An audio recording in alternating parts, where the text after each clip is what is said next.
All right, so here now to help us understand how this meltdown happened is Johnny Jett, founder and editor-in-chief of travel website JohnnyJett.com. Thank you so much for being here with us today on a week where people really got a lot of questions about air travel. So we knew that there was going to be bad weather this upcoming Christmas weekend. We also knew that a lot of people travel over Christmas weekend, so presumably airlines get prepared for that.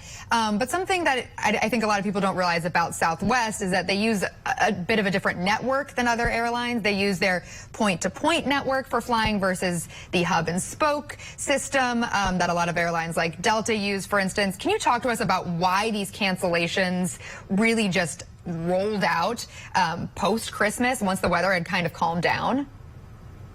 You know what? It was the weather that triggered it. And, you know, Southwest does have the point-to-point. But I was just listening to one of their pilots and industry experts also say that, you know what? It's not actually the point-to-point that's causing the problem. It's their software, which you just mentioned. They cannot get their pilots or their planes or their crew members to where they need to be. They don't even know where they are. And when pilots and flight attendants can't get a hold of their own operations and it takes them hours and they have to even buy their own hotel themselves or sleep on the airport floor, you know things are bad. I mean, I feel bad for not only the passengers, but for also the crew members of Southwest.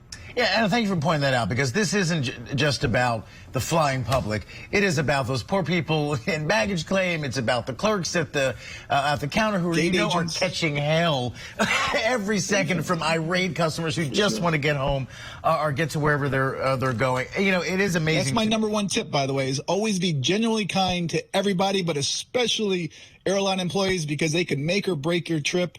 These guys did not cause the problems. It's the executives. So I always bring 3 bags of chocolates, one for the gate agents, one for the flight attendants, and one for obviously me. So. Well done. I mean, listen, I think we can all pause the Spirit Airlines jokes for a while and let's turn that little spotlight on Southwest, because there are legitimate questions here about how this all happened. I see the CEO released a video statement. He looks a little tired, as he should be. That was pretty lame, by the way. Yeah, it didn't seem to be the most. It was delayed. Compelling. It wasn't even an apology. I mean, he was really whose head rolls for this? Whose head rolls for this? Someone's got to answer at Southwest. Someone's got it. The PR did not look great on this one. They came out first saying it was the weather when they really knew it was not the weather. It just triggered it. I mean, when United Airlines operates from the same hubs as they do, Chicago and Denver, which were the most impacted, and they only have 10 canceled flights today, while Southwest has over 2,500. It's not acceptable. Think about how many people's Christmas is ruined. I mean, literally. And it's not only affecting, by the way, Southwest passengers, it's affecting everyone else. I had a flight today from Toronto to Dallas to L.A. on American Airlines, and my flight was delayed by American. Normally, I'd be able to get on another flight, no problem.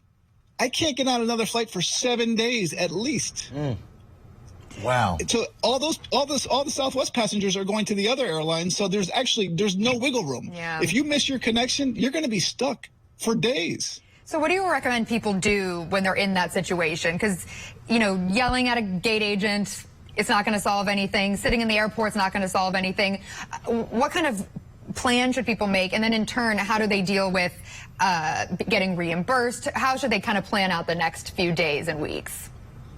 Well, you got to be proactive. You know, whenever your flight is delayed or canceled, you not only get on the phone, you get in line, you get on Twitter, you get on the airline's app and just try and reach somebody.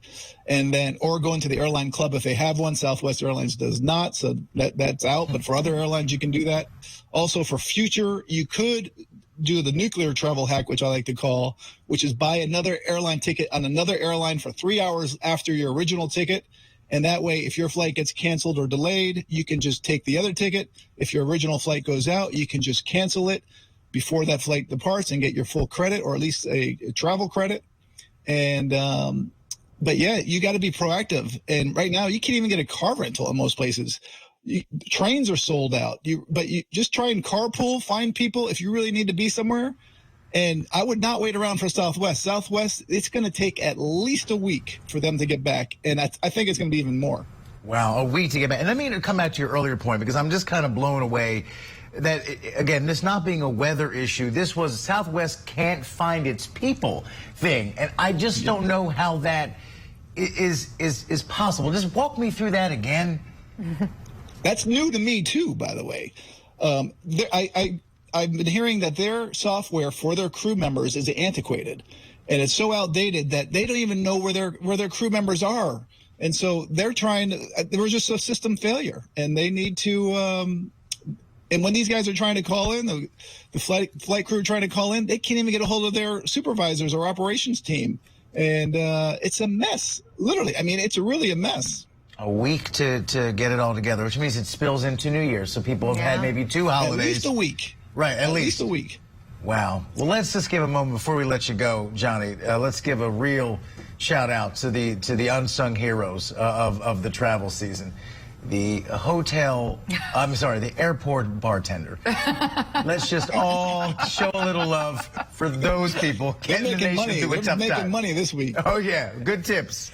There you go. Wow. All right. Johnny Jett, founder of JohnnyJett.com, a website I'm sure a lot of people would they should look at right now to get some tips. So thank you for sign up to the newsletter. Yes. All right. So thank you for your time today. Happy holidays. Really appreciate it. You too. Bye-bye.